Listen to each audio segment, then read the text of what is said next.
There's something most people don't realize about World War II.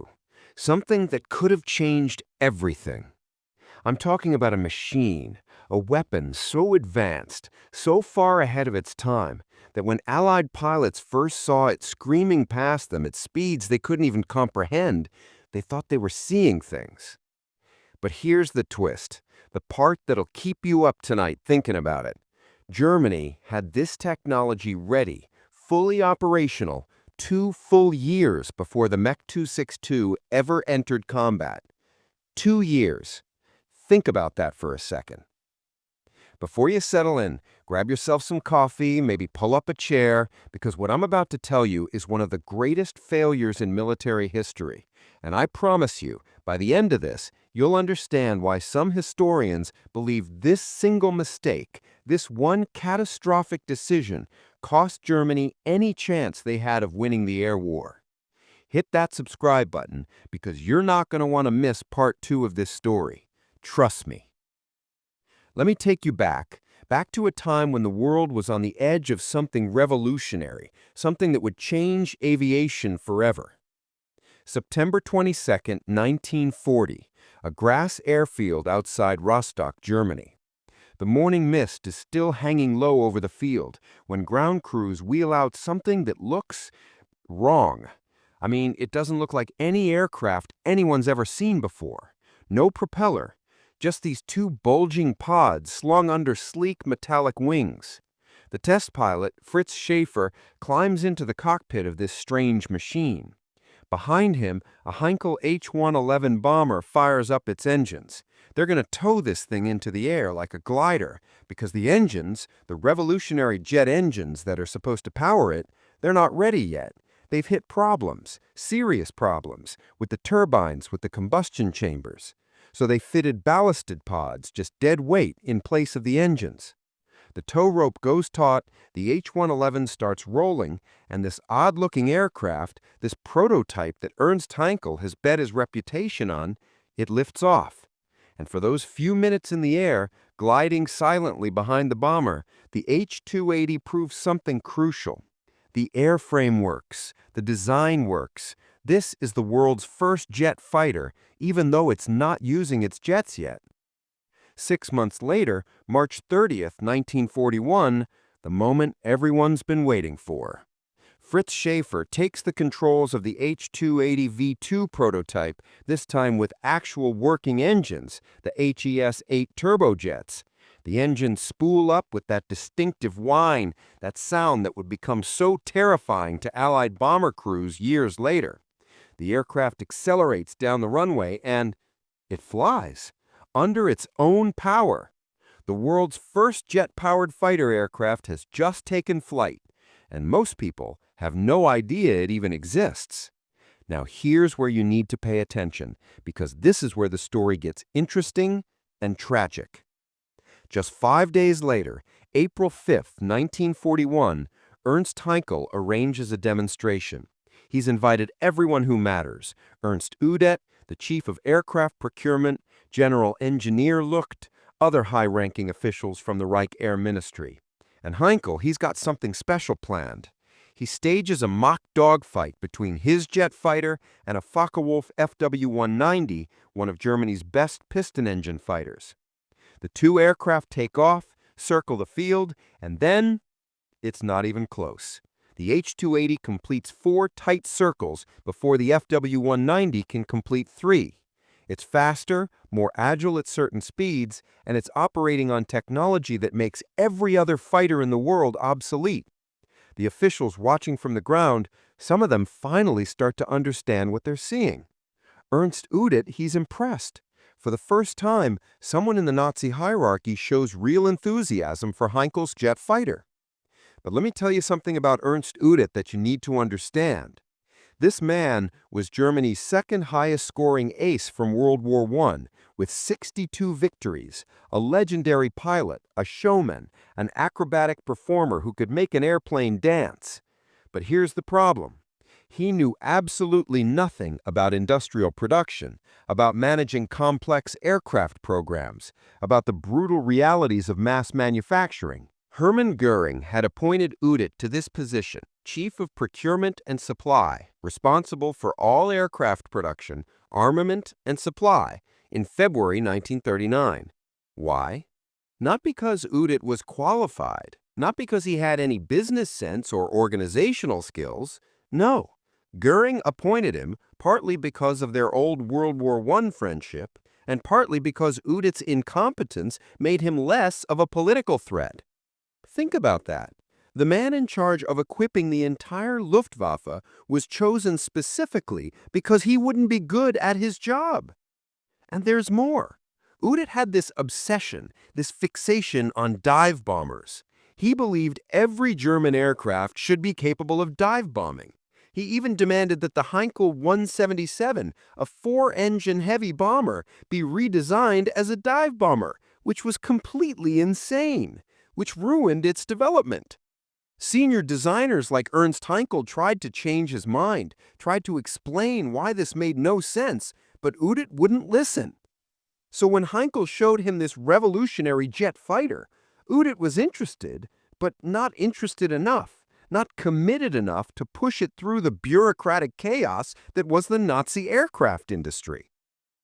Now, while Heinkel is developing his He-280, there's another program running in parallel. Messerschmitt is working on their own jet fighter design. It starts in April 1939, before the war even begins, as Project 1065. The Reich Air Ministry wanted a jet aircraft capable of 1 hour's endurance and a speed of at least 850 kilometers per hour. But Messerschmitt's program, it's struggling. The BMW 003 engines they're planning to use aren't ready, they're unreliable, they don't have enough power. So while Heinkel has an aircraft actually flying, Messerschmitt is still on the drawing board, still waiting for engines that don't work yet. The first Me-262 prototype, it doesn't fly on jets until July 18, 1942, more than a year after Heinkel's jet fighter is already in the air. And even then, the problems continue.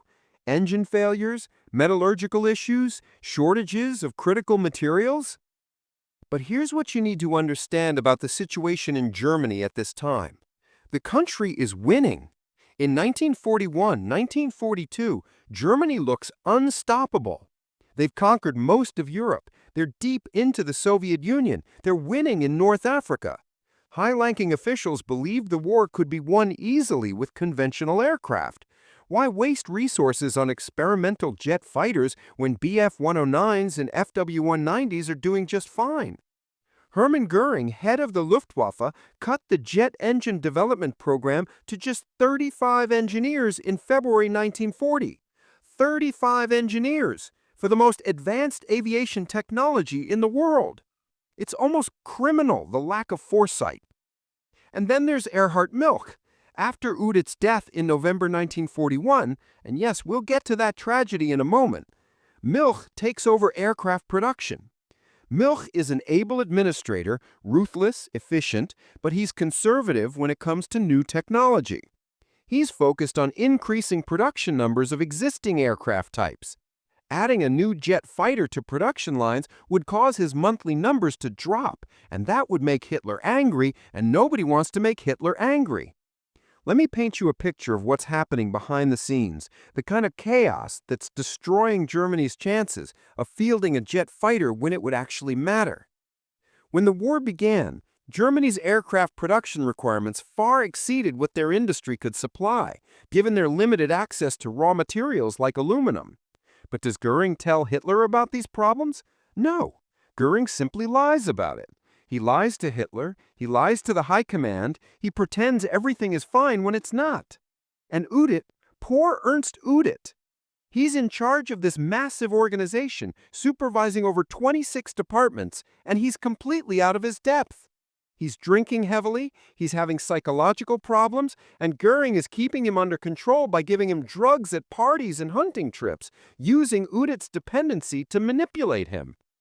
In April 1941, Udet led a German delegation inspecting the Soviet aviation industry in accordance with the Molotov-Ribbentrop Pact, and what he saw terrified him.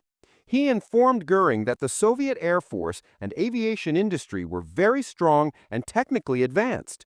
But Göring Göring decided not to report this to Hitler, hoping that a surprise attack would quickly destroy the Soviet Union. Udet realized that the upcoming war with the USSR might destroy Germany. He tried to tell people, tried to warn them, but he was trapped. Trapped in a job he couldn't handle, trapped by his addictions, trapped by Göring's manipulation. On November 17, 1941, Ernst Udet shot himself in the head while he was on the phone with his girlfriend. He left a suicide note in red pencil that read, "Eingelein, why have you left me?" and "Iron One, you are responsible for my death." Iron One. That was Hermann Göring. The Nazis covered it up, of course. They gave Udet a state funeral, claimed he died testing a new aircraft, turned him into a martyr. But the truth? The truth is that he was a victim of a system that promoted incompetence, that valued loyalty over ability, that was built on lies and manipulation. Now, back to our jet fighters. Remember, by late 1942, Heinkel's He-280 has been flying for over a year and a half. It's proven, it's tested, it's ready for development into a production aircraft. In December 1942, the third prototype was fitted with refined versions of the HES-8 engine and was ready for another demonstration. On December 22nd, another mock dogfight was staged for Reich Air Ministry officials. The He-280 matched against an FW-190. Again, the jet demonstrates its vastly superior speed, completing 4 laps before the FW-190 can complete 3. Finally, at this point, the RLM became interested and placed an order for 20 pre-production test aircraft, to be followed by 300 production machines. This is it. This is the moment. January 1943, Germany could start mass production of the world's first jet fighter. 2 years before the Me-262 would finally enter combat. 2 years that could have changed everything. But there's a problem. Actually, several problems. The engines, they're still not reliable enough. In 1942, the RLM had ordered Heinkel to abandon work on both the HES-8 and HES-30 engines to focus all development on a follow-on engine, the HES-011, which proved to be a more advanced and problematic design.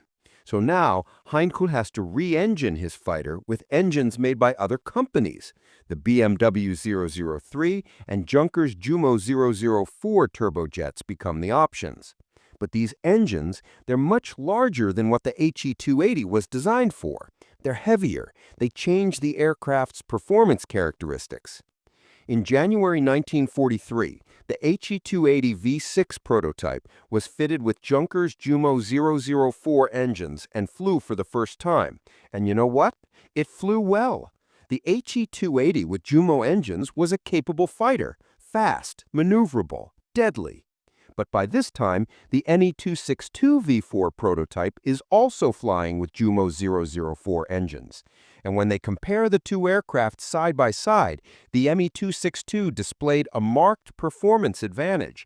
It was faster by an estimated 70 miles per hour and had 1/3 more range.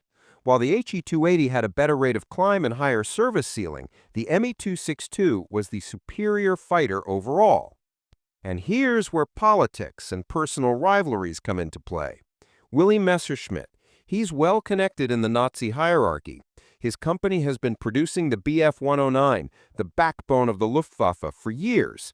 Heinkel, on the other hand, he's had his conflicts with the Air Ministry. He's been passed over before, and there are people in power who don't particularly like him.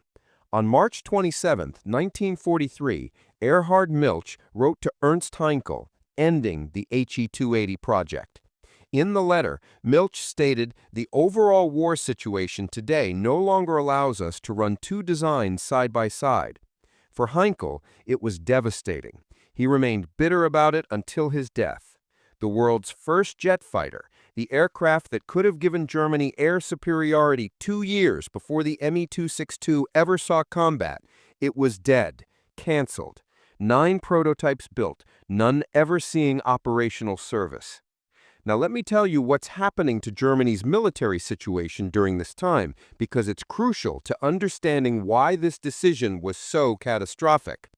November 1942, the tide is turning. Operation Torch begins. Allied troops invade North Africa. The British break out at El Alamein. Rommel's vaunted Africa Corps is being squeezed from two sides. November 19, 1942, Operation Uranus. Soviet forces surround Stalingrad, and by January 1943, the German Sixth Army surrenders, 250,000 men lost. It's the first major Nazi acknowledgement of failure. May 1943, Tunisia falls, another 250,000 German and Italian troops taken prisoner. January 1943, the Luftwaffe's operational strength had sunk to some 4,000 aircraft. They're losing planes faster than they can replace them. They're losing experienced pilots. They're being bled white. And this is exactly when Germany needs a technological edge. This is when a jet fighter that could run circles around anything the Allies have would be worth its weight in gold. But instead of the proven He-280, they're betting everything on the Me-262, which still has major problems to overcome. Let me tell you about the Me-262's problems, because they're substantial. The engines. Oh, the engines. The Junkers Jumo 004 was supposed to be Germany's salvation, an axial-flow turbojet that would power their jet fighters to victory. In theory, it offered more power than the centrifugal compressor engines the British were using. In practice, it was a nightmare. The average lifespan of a production jet engine was just 25 hours. 25 hours. Think about that. You fly a dozen missions, maybe less, and your engines need to be replaced. And why? Because to withstand the incredible heat and pressures involved, the manufacture of jet engine components required metals like nickel and cobalt, materials which were simply unavailable in quantity to the Germans at the time. So poorer quality substitutes were employed. The Jumo 004 had other problems too. Decreased thrust at high altitude, fuel flow problems, and this is the killer. If you opened or closed the throttle too quickly, the engine would flame out. It would just quit. Imagine being in combat, trying to accelerate to escape a pursuing fighter, and your engine dies because you moved the throttle too fast. The engines were very sensitive. They were slowed to accelerate to throttle movement, and you had to handle them very carefully to avoid flaming the motor. And there was another problem with the Me-262's design. The designers hadn't thought of how to slow down these incredibly fast airplanes, and no air brakes were fitted. This made life very difficult for landing. You had to do a long, slow approach, and this was an Achilles heel, because Allied Mustang pilots realized this, and Me-262s were picked off during that phase of the operation. But I'm getting ahead of myself. Let's go back to 1943. May 22, 1943. Adolf Galland, general of the Luftwaffe fighter arm, finally gets to fly the Me-262 for the first time. Remember, he's been kept in the dark about the jet program. The people running it haven't told him it even exists, even though he's the one who would actually use these aircraft in combat. Galland was so impressed that, according to his famous quote, "What an aircraft! It was as though the angels were pushing." He immediately recommended that production of the Bf-109 be halted and switched to the jet fighter. Finally, someone in authority understands what they have. Finally, there's enthusiasm at the highest levels. 72 hours later, Erhard Milch ordered the Me-262 into series production. But here's where things get complicated. There's one man who doesn't agree with this decision. One man whose opinion, unfortunately, matters more than anyone else's: Adolf Hitler. Now, you have to understand Hitler's mindset at this point in the war. Germany is losing. They're on the defensive. Allied bombers are pounding German cities. And Hitler is obsessed with revenge, with striking back, with punishing the enemy. When Hitler sees the Me-262 for the first time in November 1943, he doesn't see a fighter. He sees a bomber. Hitler demanded that the Me-262 Schwalbe should only be manufactured as a fighter-bomber aircraft. Senior Luftwaffe officers believed that the Me-262 was more valuable as a fighter, and Hitler's wishes were initially ignored, much to his subsequent fury. Messerschmitt and Gallant, they try to work around Hitler's order. They pay lip service to the fighter-bomber idea while continuing to develop the aircraft primarily as a fighter. But this deception, it costs them. It costs them time, resources, and when Hitler finds out, he's furious. On May 25, 1944, Hitler ordered that all 262s be built as bombers. It's a disaster. It adds technical problems to an already troubled program. It delays production, it diverts resources. Now, some historians argue about how much Hitler's interference actually hurt the Me-262 program. Some say it was catastrophic. Others say the delays would have happened anyway because of the engine problems. But here's what we know for certain. Every month of delay meant more Allied aircraft in the sky, more experienced Allied pilots, more B-17s dropping bombs on German factories, more P-51 Mustangs hunting German fighters. By mid-1944, when the Me-262 should have been flooding into Luftwaffe squadrons, only 107 aircraft had been delivered by August. Compare that to what could have been if the He-280 had entered production in early 1943. We're talking about potentially 15, maybe 18 months of additional production time, hundreds more aircraft, thousands more flight hours of experience. The first American B-17 shot down by a jet fighter, it didn't occur until August 15, 1944. August 1944. By this time, D-Day had already happened. The Allies had a firm foothold in France. The strategic bombing campaign had already crippled German industry. The war was essentially over, even if it would take another 9 months of brutal fighting to finish it. Small numbers of Me-262 fighters and fighter bombers were used operationally by the Luftwaffe from mid-1944. And yes, they were devastating when they got into the air. With a top speed some 100 miles per hour faster than any Allied fighter, the Me-262 was deadly in aerial combat. German pilots learned to approach Allied formations in a shallow dive, blast their way through with their 4 30mm cannon, and then zoom away before the enemy could react. The development of the R-4M rockets gave them extra punch. Fire the rockets, do the damage, weaken the tight formation integrity of the bombers, and then pick off the crippled stragglers. But here's the thing, there were never enough of them. Despite around 1,433 Mesh 262 fighters being delivered, only about 300 saw combat. There were probably never more than 36 in the air at any one time, when the Allies customarily put 1,000 bombers and 1,000 fighters over the ruins of Germany. And the Allies? They adapted. Allied fighter aircraft would patrol above known Mesh 262 bases. They would dive down on Mesh 262s when they were at their most vulnerable, during takeoff and landing procedures. On March 18, 1945, Mesh 262s tore into a U.S. bomber formation, downing 12 bombers to the loss of just 3 jets. It was impressive. It showed what the jet could do. But by March 1945, the war was already lost. Berlin would fall in 6 weeks. Despite its short time in combat, the Mesh 262 accounted for 542 Allied aircraft destroyed while losing 100. Think about that ratio, 5 to 1. But it wasn't enough. It was too little, too late. Now, I want to circle back to something important, something that explains why the He-280 failed and why Germany's entire jet program was a disaster. The Nazi aircraft industry, it was chaos, absolute chaos. There was no central planning, no unified vision. After 1936, Nazi management of the aviation industry was not centralized.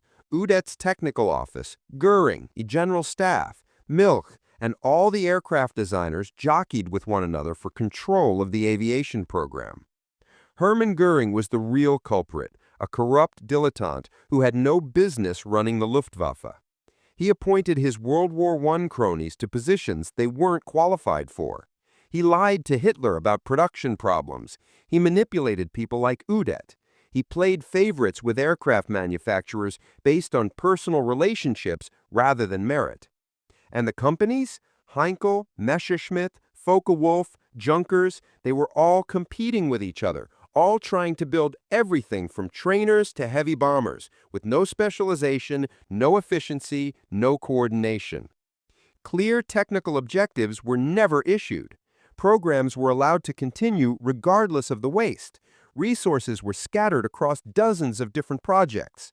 By 1940, the British, despite being bombed, were outproducing Germany in aircraft. The British, with their smaller industrial base, with their cities under attack, were building more planes than Germany.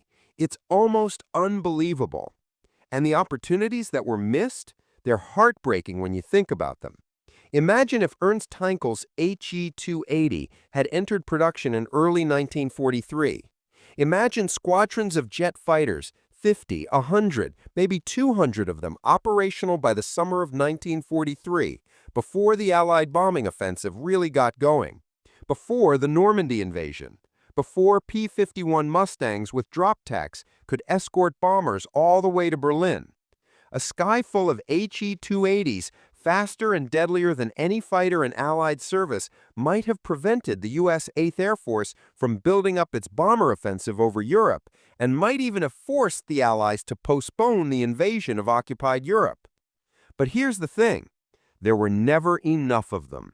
The strategic situation, the industrial imbalance, the two-front war against the Soviet Union and the Western Allies, these were problems that no wonder weapon could solve. But the air war, that could have been different. The devastation of German cities, the destruction of German industry, the loss of fuel production facilities, all of that depended on Allied air superiority. And jet fighters could have challenged that superiority. But it didn't happen. The He-280 was canceled. The Me-262 was delayed by incompetence, by political interference, by engine problems, by Hitler's obsession with bombers, by the general chaos of Nazi industry. And Ernst Heinkel? He lived with the bitterness of it for the rest of his life. The man who built the world's first jet aircraft, the He-178. The man who built the world's first jet fighter, the He-280. And yet, his greatest achievements were ignored, canceled, thrown away by a system that valued loyalty over competence, politics over engineering, fantasy over reality. The He-280 wasn't perfect, the engines were troublesome, the range was limited compared to the Me-262, but it was there, it was flying, it was ready for development in 1941, 2 years full before the decision was made to produce the Me-262. 2 years. In warfare, 2 years is an eternity. 2 years is the difference between winning and losing. 2 years is the difference between a weapon that could change the course of history and a weapon that arrives too late to matter. And that's the tragedy of the He-280. Not that it was a bad aircraft, it wasn't. Not that it couldn't have been successful, it could have. The tragedy is that it was killed by incompetence, by bureaucracy, by personal rivalries, by a system that was rotten at its core. Although it failed to reach production status after losing out to the more aerodynamically advanced Me-262, the He-280 did set several firsts. It was the world's first jet fighter designed as such from scratch, the first of this category to fly. But firsts don't win wars. Production aircraft win wars. And Germany never got its jet fighters into production in time to make a difference. So here's what you need to remember from Part 1. The He-280 flew in April 1941. It was proven technology by 1942. It could have entered mass production in early 1943, but it was canceled in March 1943 in favor of the Me-262, which then suffered another 18 months of delays before seeing combat in any meaningful numbers. That's the story of the world's first jet fighter, a story of missed opportunities, of catastrophic decisions, of a system that destroyed itself from within. Now, in Part 2, we're going to dive deep into what happened next. The Me-262's operational history, the desperate attempts to field jet fighters in the final months of the war, the HE-260 People's Fighter, and we're going to look exactly how Allied pilots learned to counter the jet threat. We're going to talk about the human stories, the pilots who flew these revolutionary machines, and we're going to explore what might have been if Germany had made different choices. Because here's the thing. History isn't just about what happened. It's about what could have happened. And the story of Germany's jet fighters is a story of what could have been, if only. If you want to know how this story ends, if you want to understand why the Me-262, despite being the most advanced fighter of the war, failed to save Germany, you need to watch part 2. So hit that subscribe button right now, because you're not going to want to miss it. And I'll see you there.